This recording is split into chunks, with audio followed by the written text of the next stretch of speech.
بسم اللہ الرحمن الرحیم.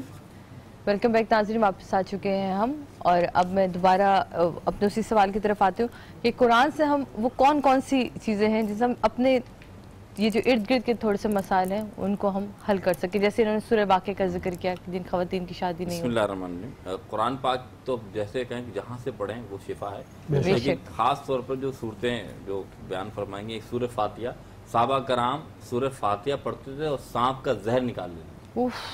سورہ فاتحہ کی تاثیر ہے. اس طریقے سے رسول اللہ صلی اللہ علیہ وسلم, آپ کو معلوم ہے کہ رسول اللہ پر جادو ہو نہیں سکتا, لیکن امت کو دکھانے کے لیے جادو, سکھانے کے لیے بھی. تو اب اس جادو کے اثر کو زائل کو کیا, لوگ ڈھونگیوں کے پاس جاتے ہیں. بھائی قرآن اتنا پیارا اللہ تعالیٰ نے ہمیں سبق دیا ہے, 4 کل یہ جو, اور سورہ معاذتین دو صورتیں جیسے آپ سورہ ناس اور سورہ فلق کو, یہ ایسی آزمودہ صورتیں ہیں کہ اگر آپ پڑھ کر اپنے اوپر دم کر لیں تو شر اور شیطان کے اور نفس سے, اس کو ملا کے پڑھنی ہوتی بیچ میں سے بسم اللہ کو نکال کے, نہیں بسم اللہ کو نکالیں گے, آپ ساتھ پڑھیں بالکل, اور اس کو پڑھ کر آپ جب نکلیں گے باہر تو آپ کے بڑے فوائد. اور تیسری آیت الکرسی جسے ہم کہتے ہیں, اللہ لا الہ الا هو القیوم, یہ آپ اس میں اللہ تعالیٰ کی صفات اور ذات دونوں اسم جو موجود ہیں.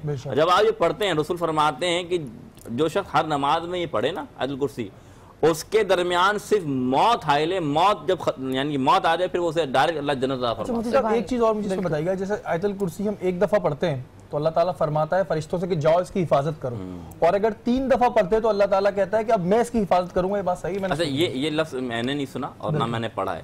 یہ میں نے سنا ہے کہ ایک مرتبہ پڑھنے سے, وہ بھی صوفیہ فرماتے, ایک مرتبہ پڑھنے سے اپنی حفاظت ہوتی ہے, 2 مرتبہ پڑھنے سے پورے گھر کی حفاظت ہوتی ہے, اور 3 مرتبہ پڑھنے سے پورے محلے کی حفاظت. یہ مسئلہ ہے. اب رہا, لیکن میں ایک بات واضح کرنا چاہتا ہوں کہ قرآن سے ہماری بات ہو رہی ہے.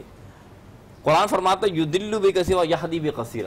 قرآن پڑھو گے لیکن اس سے بہت سے لوگ گمراہ ہو جائیں گے اور ہدایت پائیں گے. تو قرآن کو جب بھی پڑھیں اللہ سے دعا کر کے یہ پڑھیں کہ یا اللہ مجھے اس سے ہدایت ملے.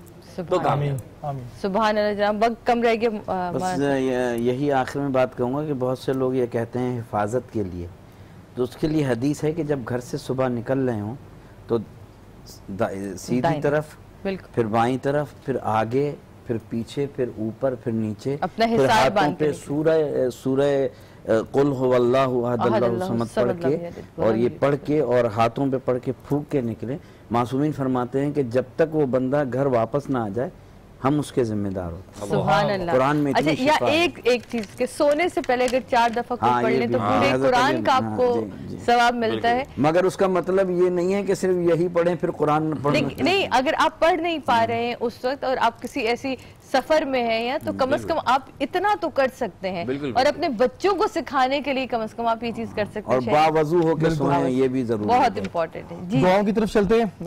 آپ سب سے درخواست ہے کہ آپ سب ہمارے ساتھ آمین کہیے گا. الہی آمین. رقیہ بانوں کے لیے دعا کریں, ان کو سانس کا مسئلہ ہے, اللہ تعالیٰ ان کو صحتیابی عطا فرمائے. الہی آمین. ہاشم کی بیٹی کے لیے دعا کریں کہ ان کو کم سنائی دیتا ہے, اللہ پاک انہیں شفا عطا فرمائے. الہی آمین. انیس الرحمان بخاری کے لیے دعا کریں کہ انہوں نے اپنا کاروبار جو ہے شروع کیا ہے, اللہ تعالیٰ اس میں کامیابی عطا فرمائے. الہی آمین. شہزاد کی بیٹی کے لیے دعا کریں, دماغی طور پہ بیمار ہیں, اللہ پاک انہیں شفا کاملہ عطا فرمائے. اور آخر میں یہ دعا ہم سب کے لیے کہ اللہ تعالیٰ نے جس مقصد کے لیے ہمیں اس دنیا میں بھیجا ہے, ہم اس مقصد کو سمجھنے کی توفیق عطا فرمائے. آمین ثم آمین. محمد اور آل محمد کے صدقے میں جتنی بھی دعائیں کی مولا, ان سب کو شرف قبولیت عطا فرمائے مالک.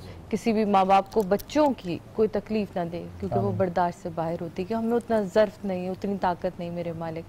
تو جناب اسی طرح اپنی دعا میں ہمیں یاد رکھیے گا. آپ سے ملاقات ہوگی کل, اپنا خیال رکھیے گا. اللہ حافظ.